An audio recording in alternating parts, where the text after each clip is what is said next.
Boualem Sansal libéré, pourquoi l'Algérie l'envoie en Allemagne et non en France?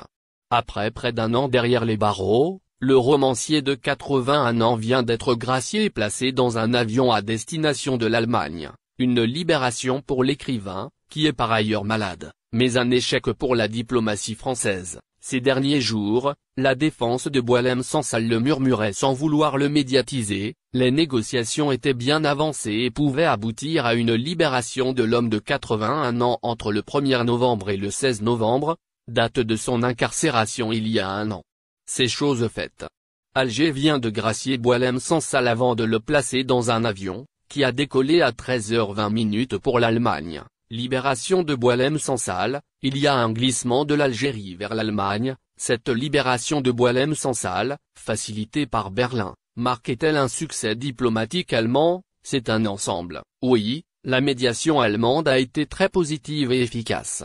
Mais il faut relativiser, elle s'est faite en réaction à la demande française. Par ailleurs, dans le contexte de dégradation des relations franco-algériennes et de la quasi-rupture des relations entre les deux pays, il était naturellement difficile pour la France de faire valoir une libération ou d'être écoutée côté Alger. Cette libération de Boualem Sansal, facilitée par Berlin, marquait-elle un succès diplomatique allemand? C'est un ensemble.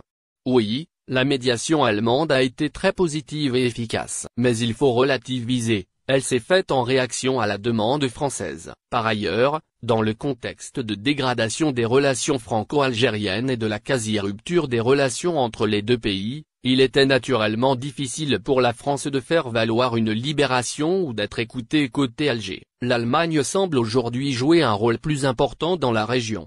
Comment expliquer ce rapprochement avec Alger? Les relations entre l'Algérie et l'Allemagne ont depuis un moment été bonnes. Ça ne date pas d'aujourd'hui. L'Allemagne représente par exemple 10% des importations d'armement d'Alger.